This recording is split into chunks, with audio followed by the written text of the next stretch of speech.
നമസ്കാരം. നമ്മൾ ഡിറ്റർമിനന്റിന്റെ 4 ക്ലാസ്സുകളാണ് ഇപ്പോൾ കഴിഞ്ഞിട്ടുള്ളത്. ഈ 4 ക്ലാസ്സുകളിലായി നമ്മൾ ഡിറ്റർമിനന്റിന്റെ ഡെഫിനിഷനും ഡിറ്റർമിനന്റിന്റെ കുറച്ച് പ്രോപ്പർട്ടീസും ഒക്കെ പരിചയപ്പെട്ട് കഴിഞ്ഞു. ഈ ക്ലാസ്സിൽ പുതിയതായി ഒരു കാര്യം പഠിപ്പിക്കുന്നില്ല. നമ്മൾ ഈ പഠിച്ച ഈ 7 പ്രോപ്പർട്ടികൾ, ആ പ്രോപ്പർട്ടികൾ ഒന്നുകൂടി ഒന്ന് ആലോചിക്കുകയും അതിനെ ബേസ് ചെയ്തുകൊണ്ട് ഉള്ള ഒരു സിംഗിൾ ഒരു പ്രോബ്ലവും ഡിസ്കസ് ചെയ്യുക മാത്രമേ ഇവിടെ ചെയ്യുന്നുള്ളൂ. ആ പ്രോപ്പർട്ടികൾ ഒന്നുകൂടി ഓർമ്മിപ്പിക്കുന്നത് ഇതൊരു പ്രധാനപ്പെട്ട പ്രോപ്പർട്ടീസാണ്. നമുക്ക് ഇത് പ്രോബ്ലങ്ങളിൽ പലയിടത്തും ഈ പ്രോപ്പർട്ടീസ് അപ്ലൈ ചെയ്യേണ്ടി വരും എന്നുള്ളതുകൊണ്ടാണ്. ഇനി മറ്റൊരു കാര്യം ചിന്തിക്കേണ്ടത്, ഈ പ്രോപ്പർട്ടികളെല്ലാം പഠിപ്പിച്ചപ്പോൾ ഈ പ്രോപ്പർട്ടികളെല്ലാം വെറുതെ പ്രോപ്പർട്ടി ഇന്നതാണ് എന്ന് പറഞ്ഞ് പഠിപ്പിച്ചു പോവുകയല്ല ചെയ്തത്. അത് എങ്ങനെ കിട്ടി, എങ്ങനെയാണ് ആ പ്രോപ്പർട്ടി കിട്ടിയത് എന്ന എക്സ്പ്ലനേഷൻ ഉൾപ്പെടെയാണ് നിങ്ങൾക്കത് പറഞ്ഞു തന്നത്. എക്സാം പോയിന്റ് ഓഫ് വ്യൂ നോക്കുമ്പോൾ ഈ പ്രോപ്പർട്ടികൾ, അതായത് പ്രോപ്പർട്ടികൾ വിത്ത് പ്രൂഫാണ് പറഞ്ഞത്. വെറുതെ പ്രോപ്പർട്ടി കാണാപ്പാടം പഠിച്ചു പോകുന്നതിന് പകരം വിത്ത് പ്രൂഫാണ് നമ്മൾ ആ പ്രോപ്പർട്ടീസ് പറഞ്ഞത്. എക്സാം പോയിന്റ് ഓഫ് വ്യൂയിലേക്ക് നോക്കുമ്പോൾ ഈ പ്രൂഫുകൾക്ക് പ്രാധാന്യമില്ല. കാരണം സാധാരണ കുറെ വർഷങ്ങളായി തന്നെ ഇത്തരം പ്രൂഫുകൾ ചോദിക്കുന്നില്ല എന്നുള്ളതാണ്. പക്ഷെ പ്രൂഫുകൾ ചോദിക്കുന്നില്ല എന്നുണ്ടെങ്കിലും ഇത് എങ്ങനെ കിട്ടിയെന്ന പ്രൂഫ് സഹിതം പഠിക്കുമ്പോൾ നമുക്കുണ്ടാകുന്നൊരു ഗുണം, നമുക്ക് ആ കാര്യം വെറുതെ കാണാപ്പാടം പഠിത്തത്തിന് പകരം കൺസെപ്റ്റ് മനസ്സിലാക്കി പഠിക്കുക. അങ്ങനെ കൺസെപ്റ്റ് മനസ്സിലാക്കി പഠിച്ചാൽ പല സ്ഥലങ്ങളിലും പല ചോദ്യങ്ങളും ചോദിക്കുമ്പോൾ നിങ്ങൾക്ക് വ്യത്യസ്തങ്ങളായ ചോദ്യങ്ങൾ ചോദിച്ചാൽ ഈ കൺസെപ്റ്റ് മനസ്സിലാക്കി പഠിക്കുന്നവർക്ക് അത്തരം ചോദ്യങ്ങൾക്ക് ഉത്തരം എഴുതാൻ സാധിക്കും. അതുകൊണ്ട് തന്നെ എനിക്ക് പറയാനുള്ളത്, നിങ്ങൾ ഈ പ്രോപ്പർട്ടികൾ കൃത്യമായ പ്രൂഫ് സഹിതം പഠിച്ചു വെക്കുന്നതാണ് നല്ലത്. ഇനി ആർക്കെങ്കിലും അങ്ങനെ പഠിക്കാൻ പ്രൂഫ് പഠിക്കുന്ന വളരെ ബുദ്ധിമുട്ടായി തോന്നുന്നു, ഒരു ആവറേജ് മാർക്കൊക്കെ ലക്ഷ്യം വെക്കുന്നുള്ളൂ, വലിയ മാർക്കൊന്നും വേണ്ട എന്നൊക്കെ ചിന്തിക്കുന്നവരാരെങ്കിലും ഉണ്ടെങ്കിൽ, മാത്സ് ഭയങ്കര ടഫായിട്ടൊക്കെ ഫീൽ ചെയ്യുന്നവരുണ്ടാവാം. അപ്പോൾ അവരെ സംബന്ധിച്ചിടത്തോളം ഇത്രയും പ്രൂഫൊക്കെ പഠിച്ചു വെക്കുമ്പോൾ അതൊന്നും സമയം നഷ്ടമുണ്ടാവും, പ്രോബ്ലം പഠിക്കാനുള്ള സമയം കിട്ടൂല, എല്ലാം കൂടെ പഠിച്ചു വെക്കാൻ കഴിയില്ല. അങ്ങനെ ചിന്തിക്കുന്നവരാരെങ്കിലും ഉണ്ടെങ്കിൽ അവരെ സംബന്ധിച്ച് അവരിത് വേണമെങ്കിൽ ഈ പ്രൂഫ് ഒഴിവാക്കിക്കൊണ്ട്, ഈ കാര്യങ്ങളൊക്കെ മനസ്സിലാക്കിയതിനു ശേഷം പ്രൂഫ് പഠിക്കുന്നത് ഒഴിവാക്കിക്കൊണ്ട് ഈ പ്രോപ്പർട്ടികൾ മാത്രം ഒന്ന് പഠിച്ചു വെച്ചാൽ മതി. നല്ല മാർക്ക് ലക്ഷ്യമാക്കുന്ന, A+ വേണം, ഫുള്ള് വേണം, അങ്ങനെയൊക്കെ ലക്ഷ്യമാക്കുന്നവർ ഈ വിത്ത് പ്രൂഫ് തന്നെ ഈ കാര്യങ്ങൾ പഠിക്കണം. അങ്ങനെ പഠിച്ചാൽ ഇത് അർത്ഥബോധത്തോടുകൂടി കാര്യങ്ങൾ മനസ്സിലാവും. മാത്സ് നമ്മൾ 2 രീതിയിൽ പഠിക്കാം. കൃത്യമായി എങ്ങനെ ഒരു കാര്യം പഠിക്കുമ്പോൾ അതെങ്ങനെ കിട്ടി, എന്തുകൊണ്ട് കിട്ടി എന്നൊക്കെ കാര്യങ്ങൾ മനസ്സിലാക്കി, അതിൻ്റെ ഡെഫിനിഷൻ കൃത്യമായി മനസ്സിലാക്കി, ആശയങ്ങൾ മനസ്സിലാക്കി ഒരു കാര്യം പഠിക്കാം. ഇനി ഇതൊന്നും മനസ്സിലാക്കാതെ, ഈ എങ്ങനെ കിട്ടിയെന്നൊന്നും മനസ്സിലാക്കാതെ ആ സംഭവം മാത്രം പഠിച്ചു വെച്ചിട്ട്, അല്ലെങ്കിൽ കുറച്ച് ഫോർമുലകൾ മാത്രം പഠിച്ചു വെച്ചിട്ട് അത് ഉപയോഗിച്ചുകൊണ്ട് പ്രോബ്ലങ്ങൾ ചെയ്ത് വെക്കാം. അങ്ങനെയും പഠിക്കാം. ഇതിൽ ആദ്യത്തെ രീതിയിൽ പഠിച്ചാലുള്ള ഗുണം, നമുക്ക് ചോദ്യങ്ങൾ ടെസ്റ്റ് ചെയ്ത് ചോദിച്ചാലും നമുക്ക് ഉത്തരം എഴുതാൻ പറ്റും, മികച്ച മാർക്ക് വേണം നമുക്ക് സാധിക്കും. രണ്ടാമത്തെ രീതിയിൽ പഠിച്ചാൽ ടെസ്റ്റഡ് ചോദ്യങ്ങൾക്ക് ഉത്തരം എഴുതാൻ കഴിയില്ല, ഡയറക്റ്റ് ആയിട്ടുള്ള ചോദ്യങ്ങൾക്ക് മാത്രമേ ഉത്തരം എഴുതാൻ കഴിയുള്ളൂ. നമുക്കൊരു ഉയർന്ന മാർക്കിലേക്ക് പോകാൻ ചിലപ്പോൾ നമ്മൾ ബുദ്ധിമുട്ടും, ഒരു ആവറേജ് മാർക്കൊക്കെ വാങ്ങിച്ചു പോകാം. അപ്പോൾ അത് മനസ്സിലാക്കിക്കൊണ്ട് ഈ കാര്യങ്ങൾ പഠിക്കണം. ഞാൻ ആ പ്രോപ്പർട്ടികളെല്ലാം ഒന്നുകൂടി ഒന്ന് ഓർമ്മിപ്പിക്കുകയാണ്. കൂടുതൽ എക്സ്പ്ലനേഷനിലേക്കൊന്നും പോകുന്നില്ല, കാരണം കഴിഞ്ഞ 3 ക്ലാസ്സുകളിലായിട്ടാണ് നമ്മൾ പ്രോപ്പർട്ടീസ് പഠിച്ചത്. ആ പ്രോപ്പർട്ടീസ് ഒന്നുകൂടി ഓർമ്മിപ്പിക്കുകയാണ്, കാരണം ഇതെല്ലാം വീണ്ടും ഉപയോഗിക്കണം എന്നുള്ളത് കൊണ്ട്. അതിൽ ഒന്നാമത്തെ property, if rows and columns are interchanged, value of determinant is not changed. റോസും കോളംസും ഇന്റർചേഞ്ച് ചെയ്താൽ ഡിറ്റർമിനന്റിന്റെ വാല്യൂ മാറുന്നില്ല. റോയും കോളവും ഇന്റർചേഞ്ച് ചെയ്യുക എന്ന് പറഞ്ഞാൽ അതിന്റെ അർത്ഥം ഒരു മെട്രിക്സിന്റെ ട്രാൻസ്പോസ് എടുക്കുക എന്ന. അപ്പോൾ ട്രാൻസ്പോസ് എടുത്താൽ ഡിറ്റർമിനന്റ് വാല്യൂ മാറില്ല. ദാറ്റ് മീൻസ് എയുടെ ഡിറ്റർമിനന്റും എ ട്രാൻസ്പോസിന്റെ ഡിറ്റർമിനന്റും സെയിം ആണ്. അതാണ് ഒന്നാമത്തെ property, determinant A equal to determinant A transpose.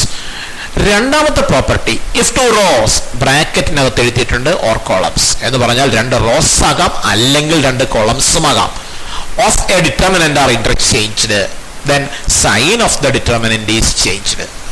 ഒരു ഡിറ്റർമിനന്റിന്റെ 2 റോസ് ഇന്റർചേഞ്ച് ചെയ്താൽ, അല്ലെങ്കിൽ 2 കോളംസ് ഇന്റർചേഞ്ചിങ് നടത്തിയാൽ, പരസ്പരം മാറ്റിയാൽ, for example first and second row പരസ്പരം മാറ്റുന്നു, അല്ലെങ്കിൽ സെക്കൻഡ് ആൻഡ് തേർഡ് റോ പരസ്പരം മാറ്റുന്നു, അല്ലെങ്കിൽ ഫസ്റ്റ് ആൻഡ് തേർഡ് കോളം പരസ്പരം മാറ്റുന്നു, 2 റോസ് പരസ്പരം മാറ്റുന്നു, 2 കോളംസ് പരസ്പരം മാറ്റുന്നു, ദെൻ ഡിറ്റർമിനന്റിന്റെ സൈനിന് മാറ്റം വരും, ചിഹ്നം മാറും, മാഗ്നിറ്റ്യൂഡ് മാറില്ല, ചിഹ്നം മാറുന്നു എന്നുള്ളതാണ്.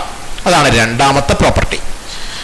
മൂന്നാമത്തെ പ്രോപ്പർട്ടിയാണ്, if 2 rows or columns are identical means same, then value of the determinant is 0. ഒരു ഡിറ്റർമിനന്റിന്റെ രണ്ട് റോ സെയിം കണ്ടാൽ അല്ലെങ്കിൽ രണ്ട് കോളങ്ങൾ സെയിം കണ്ടാൽ ആ ഡിറ്റർമിനന്റിന്റെ വാല്യൂ 0 ആയിരിക്കും. ഇവിടെ എല്ലാ പ്രോപ്പർട്ടിയിലും നമ്മൾ റോസ് ഓർ കോളംസ് പറയുന്നുണ്ട്. കാരണം റോസിന് ബാധകമായ പ്രോപ്പർട്ടീസ് എല്ലാം കോളംസിന് ബാധകമാണ്. അതിന്റെ കാരണം ആദ്യത്തെ പ്രോപ്പർട്ടിയാ, റോയും കോളം അങ്ങോട്ടും ഇങ്ങോട്ടും മാറ്റിയാൽ ഡിറ്റർമിനന്റിന്റെ വാല്യൂ മാറുന്നില്ല എന്ന പ്രോപ്പർട്ടിയാ. അതുകൊണ്ട് റോയ്ക്ക് ഒരു പ്രോപ്പർട്ടി ബാധകമാണെങ്കിൽ അത് കോളത്തിനും ബാധകമായിരിക്കും. അതുകൊണ്ടാണ് എല്ലാ സ്ഥലത്തും അങ്ങനെ തന്നെ പറഞ്ഞത്.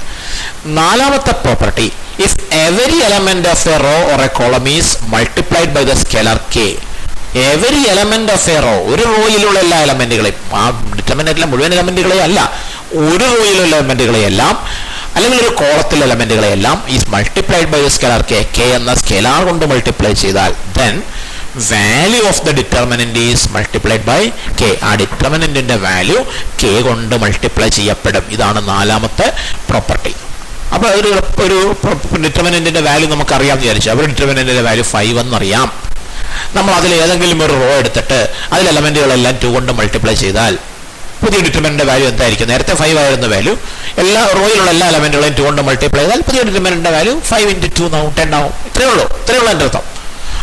അപ്പൊ അവിടെ നിന്ന് കിട്ടുന്ന മറ്റൊരു കാര്യമാണ് എന്താ, ഈ ഡിറ്റർമിനന്റ് k1 k ഇവിടെ ഫസ്റ്റ് റോയിൽ എലമെന്റുകളെല്ലാം ഒരു k കൊണ്ട് മൾട്ടിപ്ലൈ ആയിരിക്കും. അപ്പോൾ ആ ഡിറ്റർമിനന്റ് വാല്യൂ ഇൻറ്റു k എന്ന രൂപത്തിൽ മാറും. മറ്റൊരു രീതിയിൽ പറഞ്ഞാൽ ഒരു റോയിൽ കോമൺ ഫാക്ടർ ഇവിടെ ഉണ്ടെങ്കിൽ, ഇപ്പോൾ ഇവിടെ നോക്കുക, ഫസ്റ്റ് റോയിൽ k കോമൺ ഫാക്ടർ ആയിട്ടുണ്ട്. അപ്പോൾ k നമുക്ക് പുറത്തേക്ക് എടുക്കാം. ഒരു റോയിൽ കോമൺ ഫാക്ടർ ഉണ്ടെങ്കിൽ പുറത്തേക്ക് എടുക്കാം. അതൊരു പ്രധാന പ്രോപ്പർട്ടിയാണ്, ഡിറ്റർമിനന്റിനെ സംബന്ധിച്ചുള്ള ഇമ്പോർട്ടന്റ് പ്രോപ്പർട്ടിയാണ്. ഒരു റോയിൽ കോമൺ ഫാക്ടർ ഉണ്ടെങ്കിൽ അത് പുറത്തെടുക്കാം. നമുക്ക് പ്രോബ്ലത്തിൽ നമ്മൾ ഒരുപാട് സ്ഥലത്ത് ഉപയോഗിക്കേണ്ടി വരുന്നുണ്ട്. ഒരു റോയിൽ അല്ലെങ്കിൽ ഒരു കോളത്തിൽ കോമൺ ഫാക്ടർ ഉണ്ടെങ്കിൽ പുറത്തെടുക്കാം. ഇതൊരു മെട്രിക്സ് ആണെങ്കിൽ ഇങ്ങനെ പുറത്തെടുക്കാൻ പറ്റില്ല. ഇവിടെ മെട്രിക്സ് ആയിരുന്നുവെങ്കിൽ നമുക്ക് അങ്ങനെ പുറത്തെടുക്കാൻ കഴിയില്ല. അവിടെ പുറത്തെടുക്കണമെങ്കിൽ എല്ലാ എലമെന്റിലും കോമൺ ഫാക്ടർ ഉണ്ടെങ്കിലേ പറ്റും. പക്ഷേ ഡിറ്റർമിനന്റ് ആകുമ്പോൾ അങ്ങനെയല്ല. ഒരു റോയിൽ കോമൺ ഫാക്ടർ ഉണ്ടെങ്കിൽ ആ കോമൺ ഫാക്ടർ പുറത്തെടുക്കാം. അപ്പോൾ k പുറത്തെടുത്തിട്ട് k into determinant a1 b1 c1 a2 b2 c2 a3 b c3. ഇത് തിരിച്ചും പറയാം. ഈ k കൊണ്ടൊരു ഡിറ്റർമിനന്റിനെ മൾട്ടിപ്ലൈ ചെയ്യാൻ പറഞ്ഞാൽ ആ k കൊണ്ടൊരു റോയിൽ എലമെന്റുകളെ മൾട്ടിപ്ലൈ ചെയ്താൽ മതി. എല്ലാ എലമെന്റിനെയും മൾട്ടിപ്ലൈ ചെയ്യേണ്ടതില്ല. നേരെ മറിച്ചൊരു മെട്രിക്സിനാണ് മൾട്ടിപ്ലൈ ചെയ്യുന്നതെങ്കിൽ എല്ലാ എലമെന്റുകളെയും മൾട്ടിപ്ലൈ ചെയ്യണം. മെട്രിക്സും ഡിറ്റർമിനന്റുമായിട്ടുള്ള വ്യത്യാസം മനസ്സിലാക്കിക്കൊള്ളണം. Matrix is an arrangement of numbers. Determinant എന്ന് പറഞ്ഞാൽ അത് ഒരു സ്ക്വയർ മെട്രിക്സിന് ആണ് ഡിറ്റർമിനന്റ് ഡിഫൈൻ ചെയ്യുന്നത്. അത് കാൽക്കുലേറ്റ് ചെയ്യുമ്പോൾ നമുക്കൊരു കോൺസ്റ്റന്റ് ആണ് കിട്ടുന്നത്, ഒരു നമ്പറാണ് കിട്ടുന്നത് എന്നുള്ളതാണ് തമ്മിലുള്ള വ്യത്യാസം. സിമ്പിളിലുള്ള വ്യത്യാസം അറിയാം. മെട്രിക്സ് ആണെങ്കിൽ ബ്രാക്കറ്റ് ഉപയോഗിക്കും, ഡിറ്റർമിനന്റ് ആണെങ്കിൽ ഒരു 2 ലൈൻ മാത്രം ഇടും. അടുത്ത ഇതിൽ നിന്ന് തന്നെ നമ്മൾ പഠിച്ച ഒരു പ്രോപ്പർട്ടി, അതും ഒരു പ്രധാനപ്പെട്ട പ്രോപ്പർട്ടിയാണ്. If A is A square matrix of order n, A order n ഉള്ള, order n means n rose and n columns ഉള്ള ഒരു സ്ക്വയർ മെട്രിക്സ് ആണ് എങ്കിൽ determinant ki is equal to k raised to n into determinant ആണ്. k ഒരു സ്കെലാറാണ്. അത് പ്രധാനപ്പെട്ട പ്രോപ്പർട്ടിയാണ്. Determinant ki is equal to k into determinant എന്നല്ല, k raised to n. n എന്ന് പറയുന്നത് എൻ്റെ order. k raised to n into determinant. For example square matrix of order 3 ആണെങ്കിൽ k ക്യൂബ് into ഡിറ്റർമിനന്റ് എന്ന് വരും. സ്ക്വയർ മെട്രിക്സ് ഓഫ് ഓർഡർ 2 ആണെങ്കിൽ k square into determinant എന്ന് വരും. അതൊരു ഇമ്പോർട്ടന്റ് പ്രോപ്പർട്ടിയാണ്. അഞ്ചാമത്തെ പ്രോപ്പർട്ടിയാണ് if any 2 rose or columns R proportional. Proportional means ഒരു റോയില് സ്കെലാർ കൊണ്ട് മൾട്ടിപ്ലൈ ചെയ്യുന്നതാണ് മറ്റൊരു റോ, അല്ലെങ്കിൽ ഒരു റോയെ മറ്റൊരു റോയോടെ ഡിവൈഡ് ചെയ്യുമ്പോൾ ഒരു കോൺസ്റ്റന്റ് വാല്യൂ തന്നെ കിട്ടുന്നു. അപ്പോഴാണ് ആ 2 റോസ് പ്രൊപ്പോർഷണൽ ആണെന്ന് നമ്മൾ പറയുക. അങ്ങനെ പ്രൊപ്പോർഷണൽ ആണ് എങ്കിൽ ആ ഡിറ്റർമിനന്റിന്റെ വാല്യൂ 0 ആയിരിക്കും. ആറാമത്തെ പ്രോപ്പർട്ടിയാണ് if every element of a row is expressed as sum of 2 types. അപ്പോൾ നമ്മൾ ഇന്ന് കണ്ട കഴിഞ്ഞ ക്ലാസ്സിൽ കണ്ട ആദ്യത്തെ property, if every element of a row is expressed as sum of 2 types. ഒരു റോയിൽ എലമെന്റുകളെല്ലാം 2 ടേമുകളുടെ സം ആണെങ്കിൽ then determinant can be expressed as sum of 2 determinants. ആ ഡിറ്റർമിനന്റിനെ 2 ഡിറ്റർമിനന്റുകളുടെ സം ആക്കാം. ഇതാണ് എൻ്റെ കാര്യം സംഭവം. കണ്ടോ, ഫസ്റ്റ് റോയിൽ എലമെന്റുകൾ a1 plus α1 b1 plus β1 c1 plus γ1. Second row a2 b2 c2 a3 b3 c3. ഇവിടെ രണ്ടായി സ്പ്ലിറ്റ് ചെയ്യുമ്പോൾ സെക്കൻഡ് റോ a2 b2 c2ഉം തേർഡ് റോ a3 b3 c3യും 2 ഡിറ്റർമിനന്റിലും അതുപോലെ ആവർത്തിക്കുകയാണ് ചെയ്തത്. ഫസ്റ്റ് റോ വെച്ച് രണ്ടാക്കുമ്പോൾ ആദ്യത്തെ ഡിറ്റർമിനന്റിൽ a1 b1 c1 എന്ന് എഴുതും. രണ്ടാമത്തെ ഡിറ്റർമിനന്റിൽ α1 β1 γ1 എന്ന് എഴുതും. ഇങ്ങനെ സ്പ്ലിറ്റ് ചെയ്യാം. ഇത് ഫസ്റ്റ് റോയ്ക്ക് മാത്രമല്ല, സെക്കൻഡ് റോ ആണെങ്കിലും തേർഡ് റോ ആണെങ്കിലും ഇതുപോലെ തന്നെയാണ് ചെയ്യുന്നത്. റോയ്ക്ക് പകരം കോളം ആണെങ്കിലും ഇതുപോലെ തന്നെയാണ് ചെയ്യുന്നത്. ഇതൊരു പ്രധാനപ്പെട്ട പ്രോപ്പർട്ടിയാണ്. അവസാനമായി പഠിച്ച പ്രോപ്പർട്ടി, ഏറ്റവും അവസാനത്തെ property, the last but the most important property. ഏറ്റവും അവസാനത്താണ് പക്ഷെ ഏറ്റവും ഇമ്പോർട്ടന്റ് പ്രോപ്പർട്ടിയാണ് to any row or column. ഒരു റോയോട് അല്ലെങ്കിൽ കോളത്തോട് a scalar multiple of any other row or column is added. മറ്റേതെങ്കിലും ഒരു റോയുടെ scalar multiple of any other row, മറ്റേതെങ്കിലും ഒരു scalar multiple is added, then value of the determinant is not changed. ആ ഡിറ്റർമിനന്റിന്റെ വാല്യൂ ചേഞ്ച് ചെയ്യുന്നില്ല. Example ആണ്, അതിന്റെ എക്സാമ്പിൾസ് ആണ് ചെയ്തത്. R2 changes to R2 - 3R1, C3 changes to C2 അല്ല, ഇവിടെ C3 നാക്കണം. C3 changes to C3 - C1 എന്നാ. C3 ആണ് ചേഞ്ച് ചെയ്യുന്നതെങ്കിൽ ആ ചേഞ്ച് ചെയ്യുന്ന റോ പ്ലസ് അല്ലെങ്കിൽ മൈനസ് കോൺസ്റ്റന്റിന്റെ മറ്റൊരു ഇവിടെ C3 - C1 എന്നാക്കിക്കൊള്ളാം. അല്ലെങ്കിൽ R3 changes to R3 + R1. ഇത്തരം ഓപ്പറേഷൻസ് നടത്തിയാൽ ഡിറ്റർമിനന്റിന്റെ വാല്യൂവിന് മാറ്റമുണ്ടാവില്ല. അത് റോയിലും നടത്താം, കോളത്തിലും നടത്താം, രണ്ടിടത്തും ഡിറ്റർമിനന്റിന്റെ വാല്യൂ മാറുന്നില്ല എന്ന പ്രോപ്പർട്ടി, അത് വെരി വെരി ഇമ്പോർട്ടൻറ്റ് പ്രോപ്പർട്ടി. കാരണം നമ്മൾ ഇനി കുറച്ച് പ്രോബ്ലംസ് ചെയ്യുമ്പോൾ ആ പ്രോബ്ലങ്ങളിലെല്ലാം തന്നെ ഏറ്റവും കൂടുതൽ അപ്ലൈ ചെയ്യുന്ന ഒരു പ്രോപ്പർട്ടിയാണ് ഈ 7th പ്രോപ്പർട്ടി. അതുകൊണ്ട് തന്നെയാണ് അത് ഏറ്റവും ഇമ്പോർട്ടൻറ്റ് പ്രോപ്പർട്ടിയാണ് എന്ന് പറഞ്ഞത്. മറ്റെല്ലാ പ്രോപ്പർട്ടീസിനേക്കാൾ ഇമ്പോർട്ടൻ്റ് ആയിട്ടുള്ള പ്രോപ്പർട്ടിയാണ് ഈ 7th പ്രോപ്പർട്ടി. അതുകൊണ്ട് തന്നെ അത് നന്നായി അത് മനസ്സിലാക്കി വയ്ക്കണം. അപ്പോൾ ഇത്രയുമാണ് നമ്മൾ ഡിറ്റർമിനന്റിന്റെ പ്രോപ്പർട്ടീസ് പഠിക്കാനുള്ളത്. നമ്മൾ അടുത്തൊരു ക്ലാസ്സിൽ ഈ പ്രോപ്പർട്ടീസ് ഉപയോഗിച്ചുകൊണ്ടുള്ള കുറേ പ്രോബ്ലങ്ങൾ നമ്മൾ ഡിസ്കസ് ചെയ്യും. സാധാരണ അത് ബേസ് ചെയ്ത് ഒരു ക്വസ്റ്റ്യൻ മിക്കവാറും ഒക്കെ എക്സാമിന് ചോദിക്കാറുണ്ട്. അത്തരം പ്രോബ്ലങ്ങളായിട്ട് അടുത്ത ക്ലാസ്സിൽ ഡിസ്കസ് ചെയ്യുക. അതിന് മുന്നായിട്ട് ഒരു ചെറിയ പ്രോബ്ലം നമുക്ക് ഡിസ്കസ് ചെയ്തിട്ട് ഈ ക്ലാസ് അവസാനിപ്പിക്കാം. ഒരു പ്രോബ്ലമാണ്, prove that determinant of a skew symmetric matrix of order 3 is 0. Order 3 ഉള്ളൊരു സ്ക്യൂ സിമെട്രിക് മെട്രിക്സിന്റെ ഡിറ്റർമിനന്റ് വാല്യൂ 0 ആയിരിക്കും എന്ന് പ്രൂവ് ചെയ്യാനാണ് പറഞ്ഞിരിക്കുന്നത്. നമുക്കറിയാലോ സ്ക്യൂ സിമെട്രിക് മെട്രിക്സ് എന്താണെന്ന്. A transpose equal to -a എന്ന് വരുമ്പോഴാണ് അതിനെ സ്ക്യൂ സിമെട്രിക് മെട്രിക്സ് എന്ന് പറയുക. അപ്പോൾ നമുക്ക് നോക്കാം, നമുക്ക് തുടങ്ങാം. Let capital A be a skew symmetric matrix of order 3. Order 3 means 3 rows and 3 columns. Skew symmetric matrix ആകുമ്പോൾ A transpose equal to -a. ഇത് രണ്ട് ഈക്വൽ ആണെന്ന്. ഈക്വൽ ആണെങ്കിൽ രണ്ടിന്റെ ഡിറ്റർമിനന്റ് ഈക്വൽ. അപ്പൊ determinant A transpose is equal to determinant -a. ഇവിടെ ഒരു കാര്യം ശ്രദ്ധിക്കുക, അത് ഇങ്ങോട്ട് ശ്രദ്ധിക്കുക. നമ്മൾ പഠിച്ചിട്ടുണ്ട് ഡിറ്റർമിനന്റ് A ട്രാൻസ്പോസും ഡിറ്റർമിനന്റ് A ഈക്വൽ ആണെന്ന്. കാരണം ഒരു മെട്രിക്സിന്റെ ട്രാൻസ്പോസ് എടുക്കുക എന്ന് പറഞ്ഞാൽ റോയും കോളവും പരസ്പരം മാറ്റുക എന്നാ. ഡിറ്റർമിനന്റ് വാല്യൂ മാറില്ല എന്ന് നമ്മൾ പഠിച്ചിട്ടുണ്ട്. എയുടെ ഡിറ്റർമിനന്റും എ ട്രാൻസ്പോസിന്റെ ഡിറ്റർമിനന്റും സെയിം ആയിരിക്കും എന്ന് പഠിച്ചിട്ടുണ്ട്. അപ്പോൾ ഇവിടുത്തെ determinant A transpose equal to determinant -a ആ ലെഫ്റ്റ് സൈഡില് ഡിറ്റർമിനന്റ് എ ട്രാൻസ്പോസിന്റെ സ്ഥാനത്ത് നമുക്ക് ഡിറ്റർമിനന്റ് എന്ന് തന്നെ എഴുതാം. കാരണം ഇത് രണ്ടും ഈക്വൽ ആയതുകൊണ്ട്. ഇനി determinant -a means -1 into a എന്നാ. നമ്മൾ ഡിറ്റർമിനന്റ് k into a എന്ന് വന്നാൽ k raised to n into determinant ഏതാ. അതിൽ n എന്ന് പറയുന്ന മെട്രിക്സിന്റെ ഓർഡറാണ്. ഇവിടെ എയുടെ ഓർഡർ 3 ആണെന്ന് പറഞ്ഞിട്ടുണ്ട്. അപ്പോൾ n-ന്റെ സ്ഥലത്ത് 3 വരും. അപ്പോൾ determinant k is equal to k cube into determinant എന്നാ വരിക. അപ്പോൾ ഇവിടെ determinant k -1 -1 into a. It is -1 cube into determinant a. അപ്പോൾ എന്ത് പറ്റും? പറ്റുന്നത്രേ ഉള്ളൂ. Determinant A is equal to -1 cube -1 ആണ് -1 into determinant A. That means determinant A is equal to minus determinant A. അത് ലെഫ്റ്റിലേക്ക് മാറ്റുക. Determinant A plus determinant A is equal to 0. 2 into determinant A equal to 0 വരും.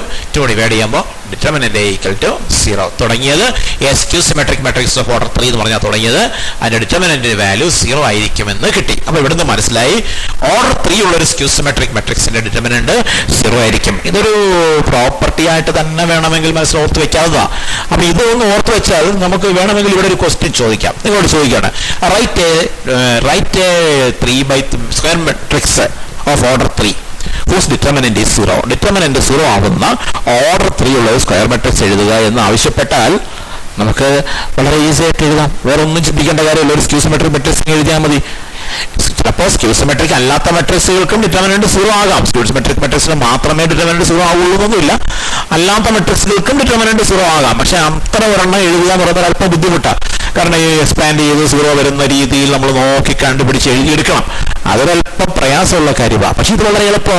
ഒരു skew symmetric matrix എഴുതാൻ നമ്മൾ കഴിഞ്ഞ ക്ലാസ്സിൽ പഠിച്ചാണല്ലോ. ഡയഗണൽ എലമെന്റ് എല്ലാം 0 ആയിരിക്കും എന്നും ഒക്കെ പറഞ്ഞ് പഠിച്ചതാണല്ലോ.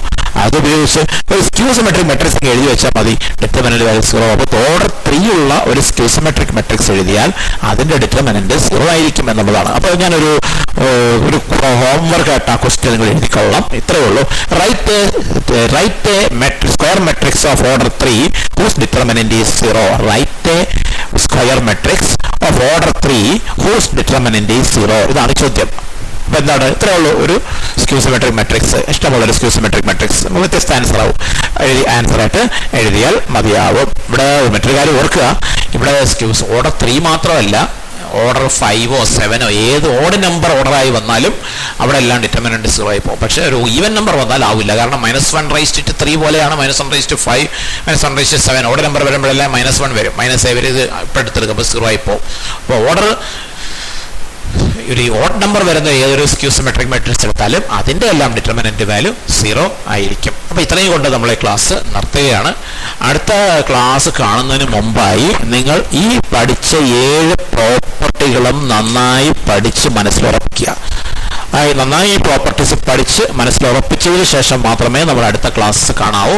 അടുത്തൊരു 2-3 ക്ലാസ്സുകളിൽ ഇതിനെ ബേസ് ചെയ്തുകൊണ്ടുള്ള പ്രോബ്ലംസ് ആയിരിക്കും ഡിസ്കസ് ചെയ്യുക. പ്രോബ്ലംസ് മനസ്സിലാവണമെങ്കിൽ ഡിറ്റർമിനന്റിന്റെ ഡെഫിനിഷനും അത് എക്സ്പാൻഡ് ചെയ്യുന്ന രീതിയും ആ പ്രോപ്പർട്ടീസും ഒക്കെ ക്ലിയറായി മനസ്സിലാക്കണം. അത് ക്ലിയറായി മനസ്സിലാക്കി വെച്ചുകൊണ്ട് വേണം നമ്മൾ അടുത്ത ക്ലാസ് കാണേണ്ടത്. ഇന്നത്തെ ക്ലാസ് നിർത്തുകയാണ്. Okay, thank you.